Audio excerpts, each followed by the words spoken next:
The United States has a major problem because over the past several months, we have let go of more than 100,000 federal employees. That right there was concerning. But now agencies are asking for additional support, and the Trump administration is going to give it to them. We are now going to see more federal agents, more federal employees go back to work. They're not all going to be laid off at the end of this month, because what was happening is that more than 150,000 people were given a pretty much a delayed resignation, which if they accepted earlier on this year, which was in the spring, they could then be paid and get full benefits all the way up until September 30th. We're just days away. And now some of these employees are being asked to come back. Look at this. It says federal government paying 154,000 people not to work. What would you do if your employer said, hey, Jimmy, why don't you take the next 6 months off? We are going to pay you full salary, full benefits, and then you never come back to work after September 30th. Would you take it? Many people said yes. That's exactly what they did. Look at this right here. It says the federal government is paying more than 154,000 federal employees not to work as part of the Deferred Resignation Program, an administration official confirmed. Said the updated figure, first reported by the Washington Post, includes thousands of government workers across dozens of agencies who took the buyout offers through June to maintain benefits and pay until the end of the fiscal year on September 30th. It represents just 6% of the 2.3 million federal civilian workforce. Okay, but look at this. It says after cost-cutting blitz, Trump administration rehires hundreds of laid-off employees. What we are hearing, and I've talked to several people that work for the federal government in different agencies, different buildings, just different spots, and they are saying that there's so much pushback, there's so many requests to their managers to bring on additional help. And it doesn't matter if it's through the Social Security Administration, it could be through the NOAA, it could be through so many different things. Okay? What they're asking for is additional help, because what the federal government told these employees to do is take on additional responsibilities. And yeah, we're going to give you a little bit of a raise, but you're going to have to take on more responsibilities. That's the big thing. Now, I want to read a little bit of this to you. It says right here, hundreds of federal employees who lost their jobs to Elon Musk's cost-cutting blitz are being asked to return to work. It says right here, the General Services Administration has given the employees who manage government workspace until the end of the week to accept or decline reinstatement, according to an internal memo obtained by the Associated Press. Those who accept must report to duty on October 6th after what amounts to 7 months paid vacation, during which time the GSA in some cases racked up high costs passed along to taxpayers to stay in dozens of properties whose leases it had stated for termination were allowed to expire. This is the issue. This was something that was done under Elon Musk. Okay? It says right here, Elon Musk's DOGE layoffs reverse as Donald Trump begs fired workers to return. It says after Elon Musk's DOGE cuts GSA staff by up to 79%, the agency is recalling hundreds of employees to fix understaffing. That's essentially what every single government agency is going to try to do. They've paid all these employees to pretty much go away, many of which will.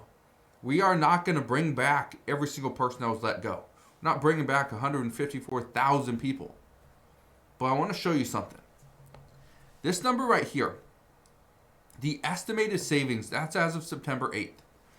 This is from the Department of Government Efficiency's website. You can go to the DOGE.gov, you can /savings, and you can see this exact website. But this is the interesting part. they were expecting we were going to save like $1 trillion.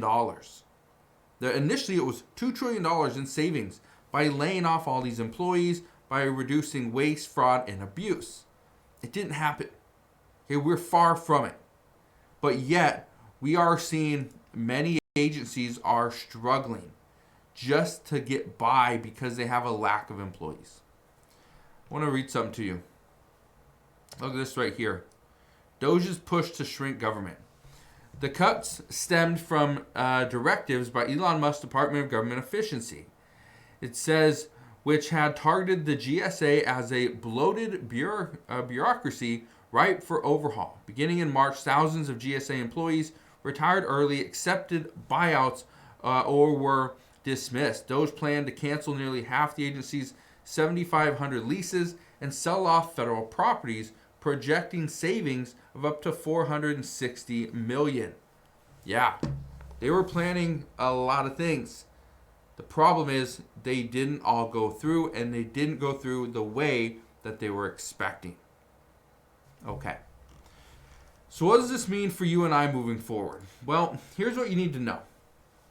Right now, there's a lot of questions as to which government agencies are going to bring back employees. The GSA is one of them, according to reports. The Trump administration is going to bring back hundreds of employees. That's going to do a little bit. Okay, it's not going to fix things outright. It's going to help and assist the workers just a little bit. That's essentially what many of these agencies are asking for, like the Social Security Administration. They're asking for additional help because at the end of the day, the people that are being impacted the most are the American people. That we are not getting the service that we would like. We're not getting the help that we are requesting. It takes too long to get a response. Okay? Now, here's what I find interesting, because this is essentially what's going to happen moving forward. What we found out based off of what Elon Musk has done and what President Trump has allowed to happen is we let go of all these employees, 154,000 federal employees. We're going to slowly bring some back and put them into positions that we are in dire need of. Instead of going out there and hiring new people, we're going to bring some people back. There's a very good chance it will be at a reduced rate, though.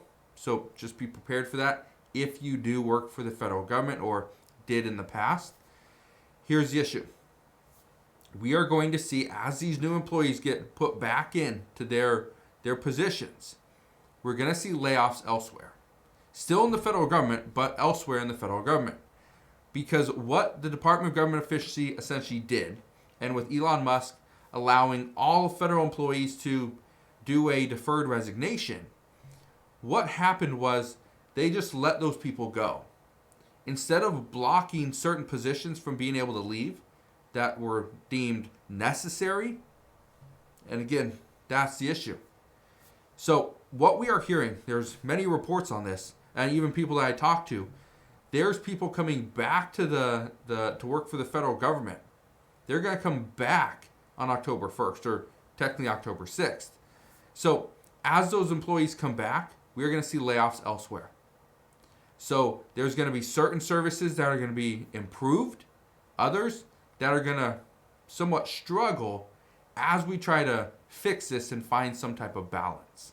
So we'll see what happens moving forward, but I just wanted to share this with you because, yes, the federal government is now going backwards to hire these people, hire them back, because they realize we let go of too many people, and now the American people are suffering. So we'll see what happens, but again, that is what we know as of today. So thank you guys for watching. Consider subscribing, and I'll see you guys on the next one.